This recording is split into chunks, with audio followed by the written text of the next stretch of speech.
Good afternoon, Mets fans, and happy Monday. It is Driving with Mr. Met. I am back after a weekend spent in Pittsburgh, where the Mets split, and I saw zero of the wins, but it was a good time anyway. And I want to talk about the series with the Pirates. I want to talk about my experience at PNC Park, and I want to talk about the upcoming schedule in August, which, as I looked at it yesterday, is pretty crazy. Also, talk about the trade deadline. It's coming up tomorrow, so let's get into it.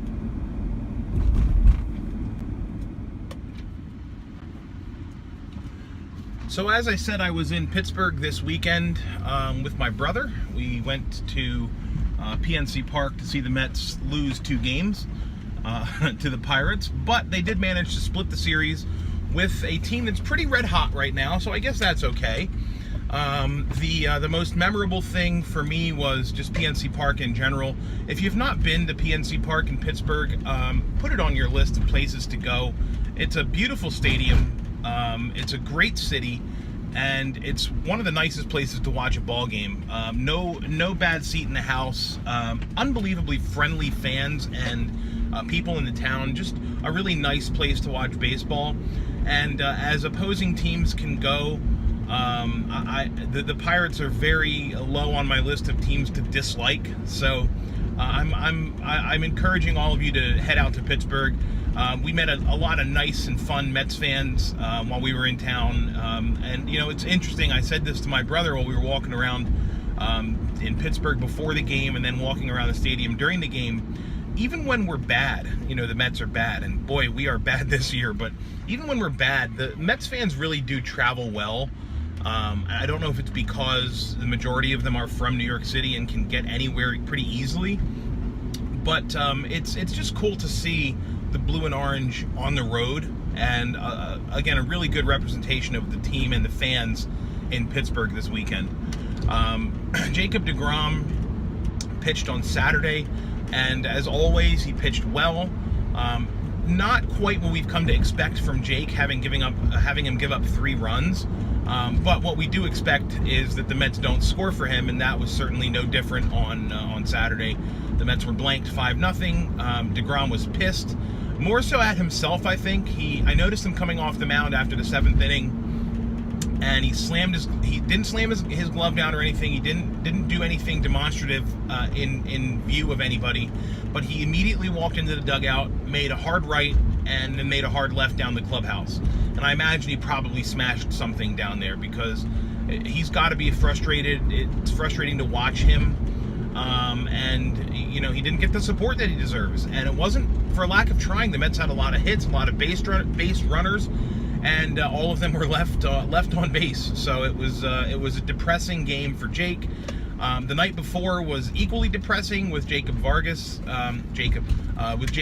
making his return to the mound, being given a 3-run lead, which I immediately joked as soon as Conforto hit his home run, which, by the way, I called.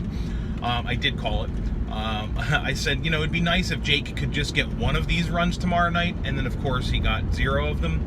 But Vargas came back. Wasn't awful, but, you know, he stayed with a 3-run lead, and he immediately coughs it up. And it was so typical and so expected, at least for me. The Mets did fight back. They did tie the game, so Vargas didn't get a loss. But, you know, it was just the same shit, different day for Vargas. And he is in the long list of failed acquisitions that this team made this past offseason. Vargas has got to be at the top of that list. Swarzak's not far behind him, although he did have a nice series against the Pirates. So there is that.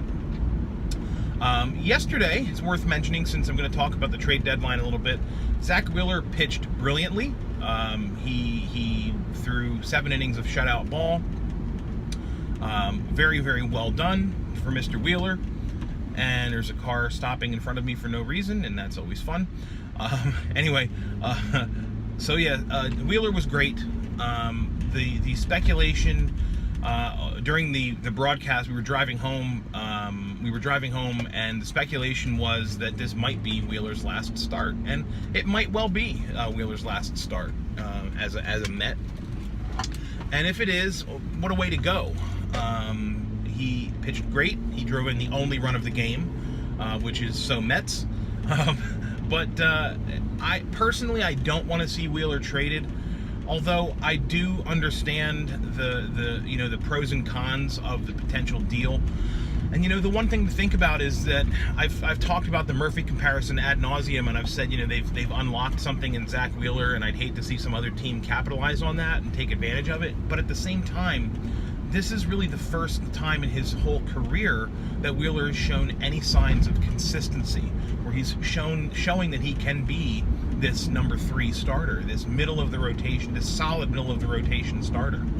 And the question is it just lightning in a bottle sort of thing, where it's like it's going to happen now, and next year he's going to be back to the drawing board, back to square one? We really don't know, and that's the risk in not trading Zach Wheeler. This might be the highest he'll ever be as far as value goes, and having 2019 under control for a team that wants a solid arm is another reason to do it now, as opposed to waiting till next year if he does come back and prove that he has found something and he has turned that corner. So I personally do not want to see Wheeler traded, but I also personally didn't want to see Asdrubal Cabrera traded. But he did go to the Phillies over the weekend. He was traded on Friday, and traded for a pretty high prospect. The number 10 prospect in the Phillies system, who interestingly becomes the number 5 prospect in the Mets system, which talks and speaks to the depth of the Mets system. But nonetheless, I think the return for Cabrera was high enough that I'm able to sort of judge it differently and sort of take the personal out of it and look at it as this was a really smart decision. And it really was. To trade Cabrera to the Phillies, yes, it's in the division, but look, we're not competing for the division this year. Cabby's going to be a free agent after the season, so the Mets traded a rental player to the Phillies for 2 months, and in return they get a high upside pitcher who might very well become one of the stable arms that the Mets pull up in the future. So, definitely can't complain about the trade. I think it was a good trade, and I'm glad to see that the Mets got some value back for Cabrera. I do want to make a comment, however, about the Phillies and about how I feel about the way this season is going to unravel over the next 2 months. And as hard as it is for me to do, I'm kind of rooting for the Phillies to win the division at this point. It's a lesser of 3 evils, I guess, is the way I look at it. I don't want to see the Nationals win anything. I want them to finish the season under 500. I want Bryce Harper's last year in DC to be miserable for him. And I don't want to see the Nationals win anymore. I'm tired of them. I've never liked the Nationals, and that was when they were bad. I always felt like they were pesky and a thorn in the side of the Mets. And now that they're good, the hell with them. I don't want to see them win. And don't even get me started on the Braves. I can never root for the Braves. It just can't ever happen. So, with that being said, I am sort of pulling for the Phillies to win the National League East. And having Cabrera on the team makes it a little bit easier. That's the way I'm looking at it. So, I don't know. Maybe I'm crazy for thinking that. But somebody's got to win the division. And if it's not going to be the Mets, it might as well be the Phillies. Ugh. Boy, that was weird and hard to say. But I said it. Trade deadline is, as I said, tomorrow. The Mets do have a few other chips available in addition to Wheeler, but certainly Wheeler's going to give the most return out of any of the guys. Mesoraco has been floated out there. Jose Bautista has been floated out there. Wilmer Flores has been floated out there. And it's interesting with Flores, having the anniversary yesterday of the Tears of Joy non-trade with Wilmer to the Brewers from 2015. I think he might actually get dealt right now, and it's a good time to do it because look, Wilmer Flores is going to make $5 million or so next year, and he's not an everyday first baseman. He's just not. He's a bench piece. He's a pinch hitter, and I'd hate to see the Mets spend $5 million on Wilmer Flores to sit on the bench when they have so many other needs. You know, they can't afford to spend that kind of money on a bench piece, and they're going to spend that money on Juan Lagares next year already, and Lagares is a bench piece. So as much as I want to see Wilmer stay a Met, and you know, being like that heart and soul kind of guy that he is for us, I just don't think he's a good fit for this team. And look, if Wilmer Flores is playing every day at first base, that means something's going wrong. I mean, it means that the guy who's supposed to be there is hurt or isn't doing well or whatever. So it's not that different from what's happening right now. You know, Wilmer is playing every day. He's playing pretty well, but he's not supposed to be there. He's supposed to be on the bench. He's supposed to be that super utility guy. And it's, you know, it's a $5 million contract that shouldn't be a problem, but with the financial situation that the Mets find themselves constantly in, it's just a luxury the Mets cannot afford. So I would not be surprised to see Wilmer moved, and I wouldn't be happy about it, but look, you know, it is what it is. You've got to move on from some of these guys at some point. The Mets do start, they have an off day today, and they do start a series with the Nationals tomorrow, and that'll be fun. I am hoping the Mets can play spoiler for the Nats and keep them away from the top of the division by at least winning one of the games. I'd love to see the Mets take 2 out of 3. That'd be great. Probably wishful thinking, but be great nonetheless. Interestingly, I was looking at the schedule over the month, and this is a crazy month for the Mets. There's an off day today.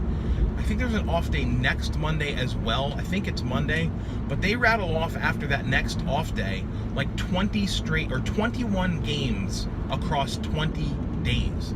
There's a doubleheader in there with the Phillies, where they're going to be playing a 5-game series with the Phillies to make up for a rainout earlier this year. So a really rough patch of the schedule, and this is what Keith always refers to as the dog days. You know, when it's getting hot out and it's you know, the body needs more time to recover. You've been playing, you know, at this point 2/3 of the season, or at that point rather 2/3 of the season. So it'll be a challenge to see the Mets, who the Mets trot out there during this 20-day stretch of 21 games. I'll certainly be keeping an eye on that. But I wanted to throw that out there as well. I am going to be at Citi Field next Monday, so I guess next Monday is not the off day. I know it's sometime soon, but anyway, I'm going to be there next Monday, the 6th of August, taking my kids out to see the game, and got the scoreboard message for them. First time I'm ever doing that, so they're going to be thrilled about that. The Mets play the Reds, so that should go great.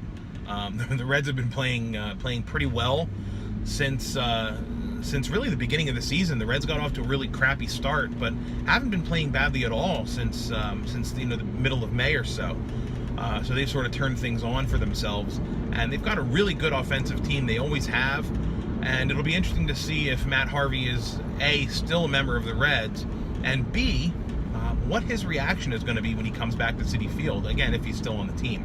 So I'll be looking forward to that. I don't know what day he starts, or even if he's lined up to start, but I'll be interested to see how that rolls out. So I will be back probably tomorrow to talk about more trade deadline stuff, especially if something happens today to warrant discussion. If not, I might not come back tomorrow. I might wait till Wednesday to talk about the opener of the Nats series and how the trade deadline folded out, or unfolded rather. Not just for the Mets, but for other teams as well. So, until then, I appreciate your watching. If you're not following me on Twitter, you can do so by going to Twitter and looking for me at Mr_Met, MISTER_MET. Again, thanks for watching, and as always, let's go Mets.